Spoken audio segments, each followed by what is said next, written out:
Cette semaine, c'est le chef Thomas Simon du domaine de la résidence à Moulins-les-Metz qui a cuisiné pour nous. On s'occupe de la toute dernière recette de la semaine, le dessert. Alors, tu es parti sur quoi, Thomas? Dis-moi. Sur un classique lorrain, hein, pour rester dans le thème du local, donc un baba au rhum. Voilà. D'accord. Un baba au rhum avec une petite crème chantilly bien vanillée et un petit gel citron vert à côté pour... Simple et efficace. Simple et efficace pour finir le repas. Alors là, tu as mis déjà ton sirop à chauffer. Hein. Voilà, donc on a fait un sirop à 30. D'accord, voilà. Donc il y a quoi dedans C'est 1 litre d'eau pour 300 g de sucre. Tout simplement, voilà. Rien d'autre. Rien d'autre. Une bouteille de rhum, de bon rhum. Voilà. C'est la grosse base, quoi, mais on part sur ce ratio-là. Et puis voilà, donc on le laisse réduire un peu. Et puis on va tremper nos babas dedans, donc les babas qui ont été cuits. Donc ça c'est les babas, donc c'est une pâte à... C'est une pâte à brioche. Tout simplement. Qu'on va laisser cuire un peu plus longtemps. On va baisser la température du four en fin de cuisson pour laisser sécher. Il est bien dur. Il est bien dur. Et ensuite, une fois qu'il est bien sec, on va venir lui faire reprendre forme comme une éponge dans le sirop en fait. Donc on le met dedans directement? Voilà, on le met dedans. Là c'est un petit bouillon, tranquillement. Donc je le mets dedans. Voilà, mais on le met dedans. Et puis là, on va le laisser... On sent bien le rhum. Hein. Voilà. Et là, on va le laisser s'imbiber. Alors, comment tu me conseilles quoi? Tu le laisses s'imbiber, je le laisse de côté et j'attends que ça soit froid et je les retire, ou je les retire au bout d'un certain nombre de temps? On va le voir tout seul, là. On voit déjà qu'il reprend sa forme. Moi, je conseille de rester à côté, tranquillement. Comme ça, on a le temps de... Une fois qu'il va bien reprendre sa forme, hop, on le coupe, on le met dans l'assiette et puis on va pouvoir le servir un peu... T'en as déjà imbibé, parce que le principe c'est quand même que ça soit imbibé et après que ça baisse en température et ça refroidisse, donc ça donne ça. Et nous on va utiliser celui-ci qui est déjà imbibé. Voilà. Hein, donc tu le récupères. Donc là on l'a mis sur une petite plaque pour que ça égoutte un peu. Oui. C'est dommage dans l'assiette d'avoir une grosse flaque. Grosse flaque même si le sirop est bon. Hein. Même si le sirop est bon, mais le sirop, on préfère qu'il soit dans le... super, c'est beau. On préfère qu'il soit dans le baba. Là, on voit bien toutes les... Donc là, on est... Les alvéoles. Là, il est bien imbibé, là, le pépère. Donc, on va juste lui remettre un tout petit peu de sirop, juste pour... D'accord, pour le réimbiber un petit coup. Ouais, juste histoire de sentir un petit peu encore le rhum. Voilà, de sentir un peu le rhum, parce que ça s'évapore avec l'ébullition, mais c'est surtout aussi pour lui redonner un petit côté tiède, parce que c'est dommage quand c'est trop froid. Le froid, alors, ça tu sais que justement, alors toi le baba, tu me conseilles de le manger comment? Ça se mange quoi? Chaud? Enfin non, pas chaud, mais c'est quoi? Tiède? Froid? Tiède, si tu mets ton nez au-dessus, t'as les odeurs, t'as tout qui va. C'est pas chaud, c'est juste tiède. C'est même pas tiède, c'est la température. On a plus d'odeur. Le froid, ça inhibe trop l'aromatique. Moi, j'aime pas trop. Donc un baba, ça se mange à température tiède, enfin tiède à température. Pour moi, ouais. Ça se mange ni chaud ni froid, ça se mange tranquillement entre les deux. Quoi. Donc là, tu le mets sur assiette.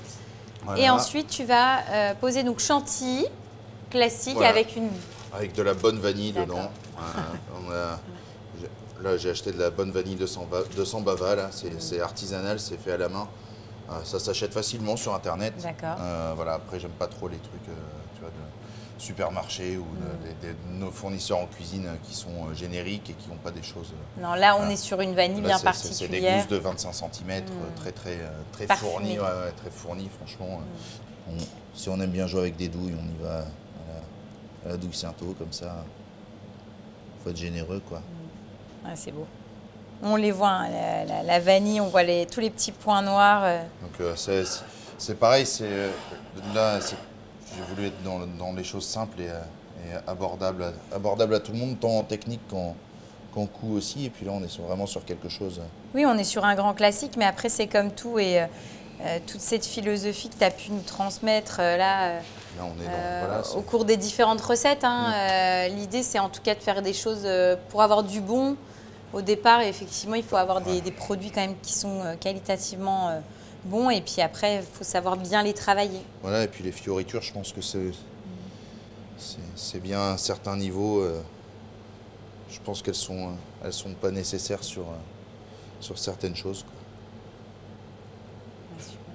Avoir un bon produit bien exécuté, c'est beaucoup mieux qu'avoir quelque chose de très sophistiqué mais qui n'a pas de goût, quoi. Oui, pareil, hein, le dressage, quelques petites fleurs ici et là, une douille pour faire une forme un peu un peu sympa. Il n'y a pas besoin d'être Pierre très bien Hermé ou Cédric Grolet ou je ne sais qui d'autre pour faire des trucs qui sont bons et qui sont beaux et qui sont au final très simples. Hein. On peut trouver le matériel que j'ai utilisé là, tu peux le trouver partout.